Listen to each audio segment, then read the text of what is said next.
Welcome to LinkedUp, Breaking Boundaries in Education, a podcast that focuses on what is happening in education today, connecting everyone to the movers and shakers that are breaking boundaries in the education arena. Welcome to LinkedUp, Breaking Boundaries in Education. Jerry and I are here together. We are. And we're here live at ISTE. You know, there are so many different sessions. We did the other podcast on the tech trends, but there are lots of other things that caught our eye when we checked we stalked the presenter list and the session list. We were stalking, trying to find some really interesting things to focus and bring to you. And there's one that caught my eye, and partly it caught my eye because there were students involved in it. And I love any session where there are students involved. But also it was the school to prison pipeline. I thought, we need to hear more about this. So we hunted you gals down. Oh, but wait. There's more. Oh, there's more. There's more.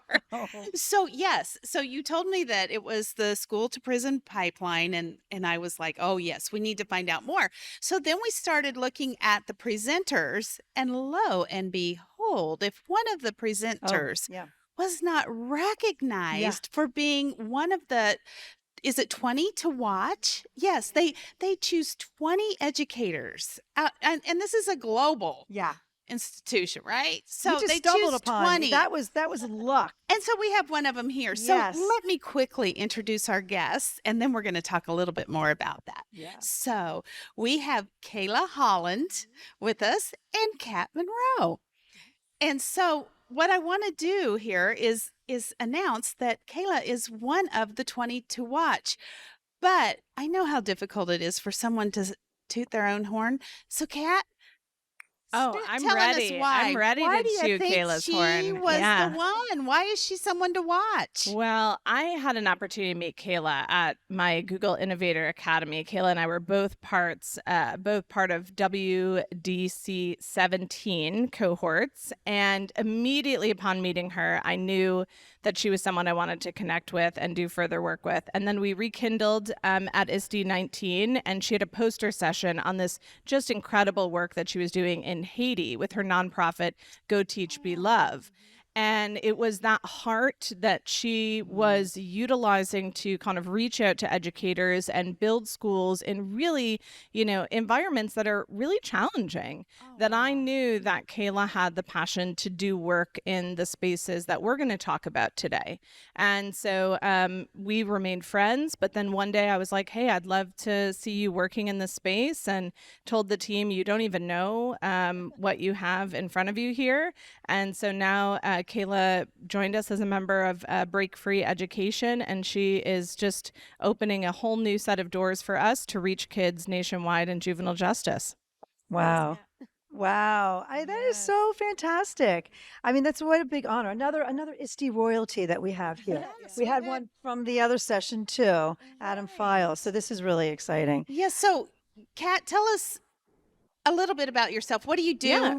Absolutely.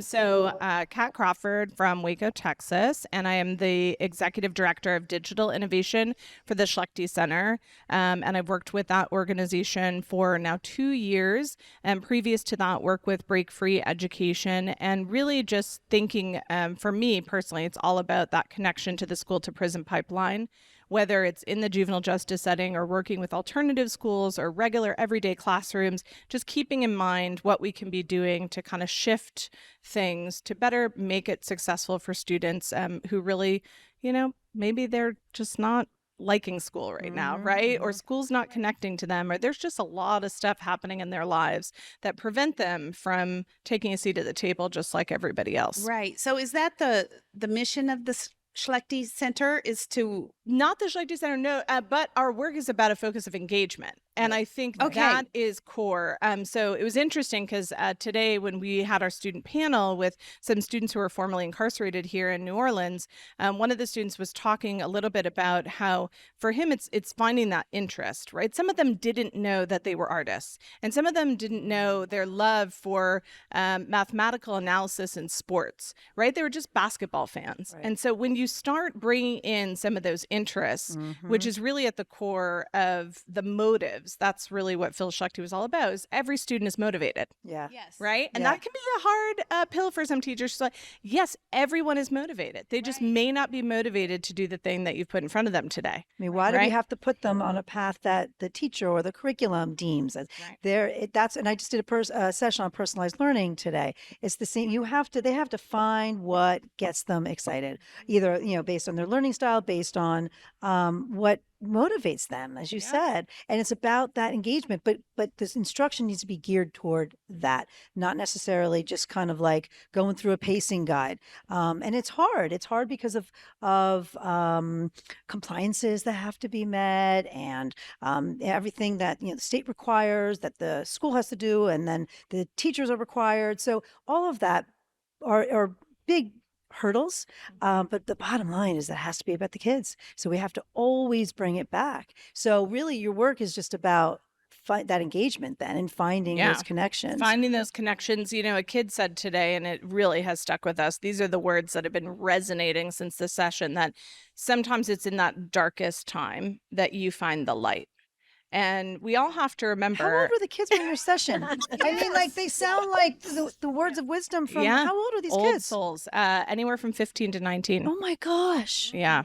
Oh my gosh. But it also goes to show how much they've been through in their short lives that we need to be in tune with as teachers. And that's where culturally responsive teaching comes in. We have to know that empathy has to be there. If it's not, then we're not going to make those connections with the students, and we're not going to be able to find what most motivates them to really build in that engagement. So it's shifting things for teachers a bit. And sometimes I think teachers might have all the best intentions, but because of, like I always say, September, they get on a train and then you don't get off until the end of the year. You don't get to have that time for reflection and look back and make sure that, I'm doing things in the best interest of kids. It's hard so it's really being mindful about that and really stepping back and saying, no, I'm going to be an advocate for my students, and this is what I need to do.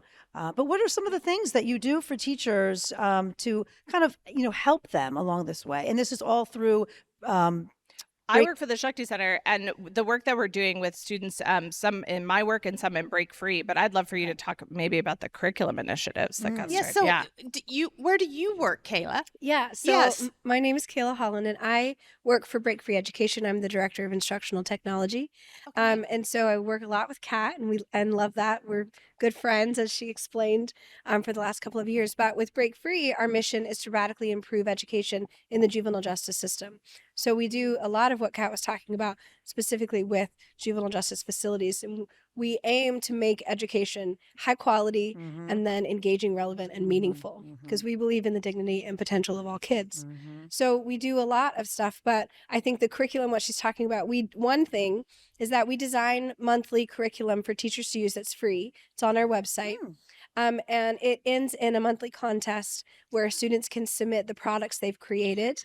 And then we have judges to choose, or we have an internal team that chooses, and the winning student gets a Chromebook that we send to them. Wow. But we've worked really hard to create this curriculum, or design the curriculum to be aligned to standards, ISTE standards, Common Core standards, things like that. They're subject specific, so some are based off science or math or English language arts, something like that. And it's a lot of fun because the teachers, they get lesson plans that are already completed, the student-facing slide decks already completed. It's all online. They simply register, and they can access everything for free. So we run these monthly initiatives, and they range. They all start with the letters UN.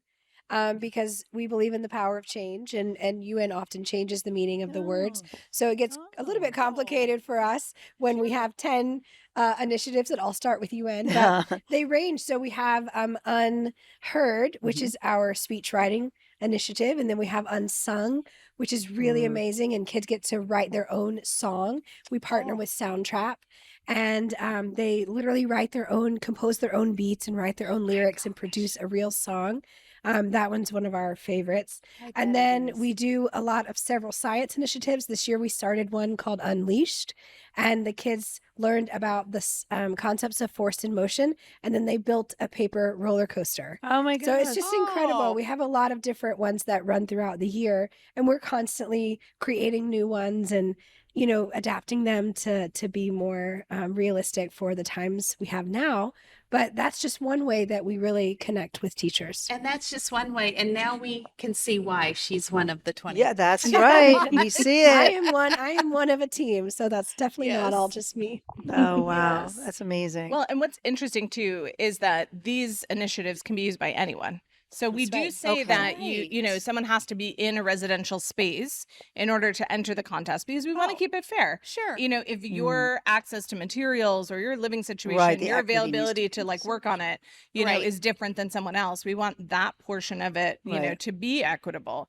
But I think what those types of resources do, and I even share them everywhere I go with every teacher, is they just they kind of help teachers tune in to what specifically they need to design into their classroom to capture the authenticity that kids Mhm. want in yeah. the classroom.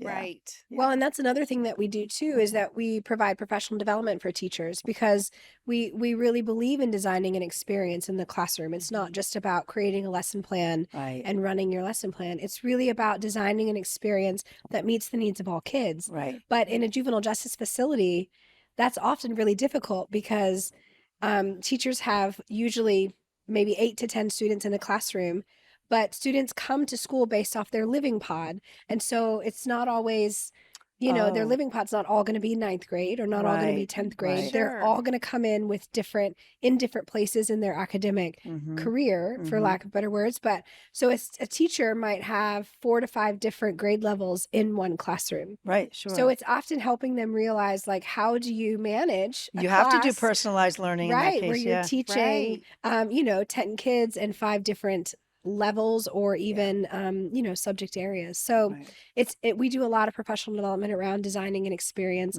how to Mhm. create that engaging environment that meets the needs of all And the students. sustainable, not going, not the one and done, kind of just, but making Absolutely. it that, as you said, experience. Yeah, because if Right. you're designing something, the same experience, every kid's doing the same thing at the same time and in the same way, you're not meeting the individual needs No, of students. not at all. Right. Not Yeah. at all. So how does a school day look different from a typical school day in a public school? Yeah, well, in a in a nice facility, and I don't know, I shouldn't say nice versus good or bad or whatever, but in a high functioning facility, Mhm. Right. the facility side and the education side are two different things. So the education side can't control when the students are brought. Oh, okay. So in a facility where they work well together, it's very structured. The facility's getting the kids up and showered and having breakfast and things like that. And they're brought over to the school at the same time every day, which is usually 8 o'clock. Then the education is running well and they have set class periods that run from there. Mhm. But there's guards in the classrooms. Each classroom can move one at a time. It's not like a general population school where there's a bell and everybody releases into the hall and moves Right. around, Right. right? Yes. Kids are often pulled out for court. They're often pulled out Yeah. for meds or something like Mhm. that. So in this classroom with a teacher with 10 kids and 5 different, you might have one student here today that's not here tomorrow Yeah. because they're Mhm. called out to court. And these are often highly transitionary environments too. So students might be there for 48 hours. They might be there for a couple of months. They might Oh, be there for a year or more, depending on which type of facility it right. is. And then on top of that, these teachers are often having to deal with a lot of restrictions. So materials are Mm. restricted. Some Oh, facilities sure. can't have access to anything other than those rubber pencils. Right. So we do a lot with cardboard. We do a lot with paper-based initiatives Sure. and contests. That's what the product students are creating because that's easily accessible. Right. But in a highly functioning facility, kids are going to at least get their core subject areas in a day. They're going to rotate with their living pod to different teachers, and those teachers have standards that they're meeting. Unfortunately, there are facilities in our country that aren't as high functioning, and they struggle to get kids to school. They struggle to have a real Mm. plan in place. Right. Um, and it's sad to see that happen. But students can earn real credits in a lot of states inside of their facilities. Like here in New Orleans, Travis Hill Schools runs the education inside 2 juvenile facilities here. And they've graduated 85 kids in their That's 5 years of fantastic. existence. Yes, that's Wow. great. So kids who have not a great track record with education find themselves in this facility, and they have teachers who care about them and their Yes. future, and they come in saying, okay, you need 10 credits to graduate, let's make those happen. And so they help the students get those credits, they help them get their high school diploma.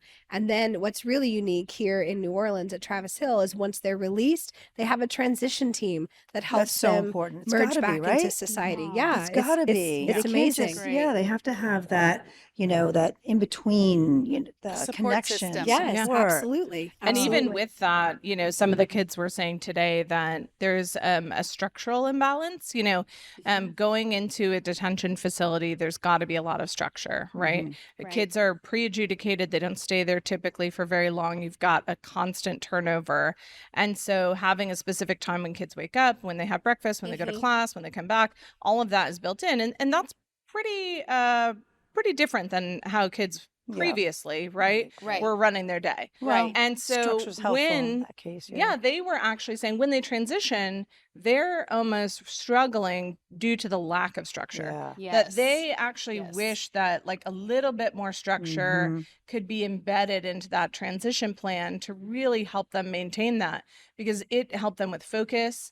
When we were talking to some folks who stayed after the session, one of the kids said, they said, what's the one thing you could tell teachers about these types of spaces? They said, don't give kids phones. And they're like, I know the Wow. kids aren't going to like to hear that, but I'm so much more focused Yeah. because I'm in this space and this is school time and I'm doing my thing. And he said, there was really no other way for me to experience that and know that I needed that in Yeah. order to stay focused. Yeah. Right. Yeah. I wonder, what are some of their thoughts about being in an environment where they can be creative? What have they said about that? Yeah. I'm Well, curious about that. I'll start and talk a little bit about what happens in focus groups, because like I said, I used to travel to states and do focus groups with kids inside of these secure spaces. I've been into over 40 states, detention, jail, long-term secure, halfway house spaces. And one thing that I ask always is like, imagine you had like a Mary Poppins bag and inside was the work that you were most proud of in your entire educational career. Either show it to me or describe it to me. And often kids would take me to the library and we'd look around, they'd be like, oh, it's that up there. Because at that time, there was such a lack of products being created that if they had an art class or if there was like a pottery person who came in during the summer to do a unit, having that work on display for an authentic audience, creating an environment where that creativity can be tapped into and used and also like a therapeutic way was super powerful for them. It was always a project. It was always something tangible, something hands-on. That makes Those sense. things were huge. A lot of them will tell you they're kinesthetic learners. They need to be tactile in order to learn. And so that was a huge emphasis. But today we had an art table exhibit here at ISTE, and I'm going to turn it over to Kaylah to share a little bit about what was on the table. Yeah, so our students here at Travis Hill in New Orleans, they have an avid art class, and the teacher's name is Natalie Cooper, and she's phenomenal. And she really pushes the boundaries on those restrictions for like what materials can be brought in. She's one of those, and she's wonderful, and the kids really respond well to her, and they create the masterpieces of artwork that you've ever seen. But because she has to be creative, it's really interesting products. Like they made a doll out of duct tape, or a shoe out of duct tape, and it looks amazing. And you're thinking, wow, like why did you use that material? And it's like, well, that's what we had access to. Yeah. And they even, like the student earlier, he painted a set of shoes. So a pair of shoes, canvas shoes, and he painted them, and he explained the whole story behind like his painting them. And I think he even said, I'm going to paraphrase, but basically like he was in a really dark place, right? Inside of a facility, as you can imagine. And art for him was really that light that he found. Like it helped him zone in on something other than what was happening in his life in the moment. And I think that's what artwork can really do for people. And it's not just artists in painting or drawing. It's creating music. It's creating The videos. It's performance. it's anything that allows a student to be creative. And express themselves in this other Yes. way and be immersive with it. And I think you hit it before. I'm sure it's about that sense of pride. They're spending so much Right. time on it, and it's based on coming from their heart, and it's getting them away from things that, as you said, were dark, and just having that sense of pride. Yes. And I think also like that tactile, right? It's Yeah. something, a product. But it's also that authentic audience that Kat was sharing about earlier, because their work is going to be seen. And it may just be Yes. hung up in the facility, Yes.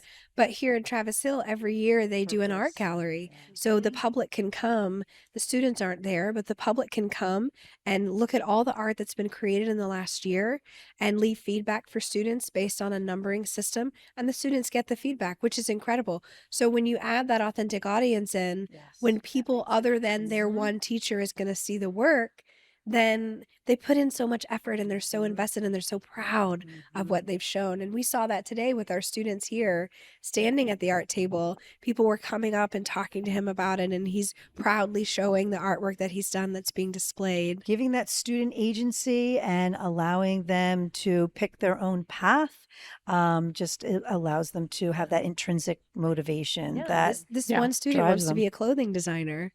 I mean, he's already started. He's created shoes, and he can go from anywhere from there. Right. Yeah. One thing I would say it's really interesting about where we connected and how that informs this work to kind of create a space where that can thrive is that we kind of, I mean, maybe you heard of design thinking before we went to the academy, but I really hadn't. That was my first Not time. before our Innovator Academy. No. And we went through this process of design thinking in the Google Innovator Academy. And it gave me a framework and a language to say what I had always been saying without as much kind of consistency and, structure, which was this idea of how might we. Our teachers face huge barriers all the time. They do want to do great things. And when they find something that is a boundary for them, they just shut down. They're like, oh, scissors, can't do it. It's done. It's over. Right. And so what was wonderful about the design thinking framework is it gave us an opportunity to say, how might we do this project without using scissors? Right. And I guarantee you there's 100 ways we could do it. And that continued as we were training over and over again. I know I often think about this work that I was doing in Houston, and I had all of the teachers and they have many detention programs there that are run. And I probably had 100 teachers come through my training that day. And we were taking paper airplanes and flying them through a hula hoop. That's all we were doing. Right. Yes. And at the end of the day, I probably got a teacher who was just kind of done, right? And here's this like, trying to bring all the energy. And I'm showing her this, and she goes, we can't bring a hula hoop into our space. Oh. And immediately the entire room gets quiet. And another teacher goes, just draw a circle on the board. Oh my gosh. Like even the other teachers are so frustrated at the lack of ingenuity and like innovation that she was bringing to that session. And sometimes it can't be me, right? It can't be me coming up with 100 ideas. It's setting up that mindset where they understand that really there are multiple solutions to every problem. And we're here to help them think about that. Yeah, don't let those hurdles stop you. I mean, obviously there has to be motivation, at some For sure. point. And so, and those who have that motivation are going to say, that's not going to stop me. Yeah, right. Exactly.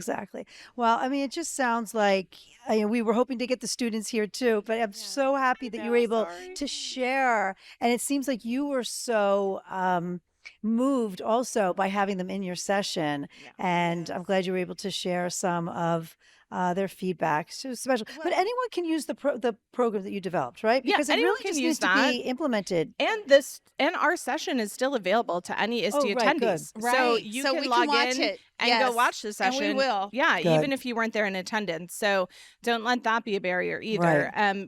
Another thing that we talked to a lot of people about as we were ending is those projects that students are creating, we're always looking for volunteers to review that work and give feedback to Oh. students nationwide.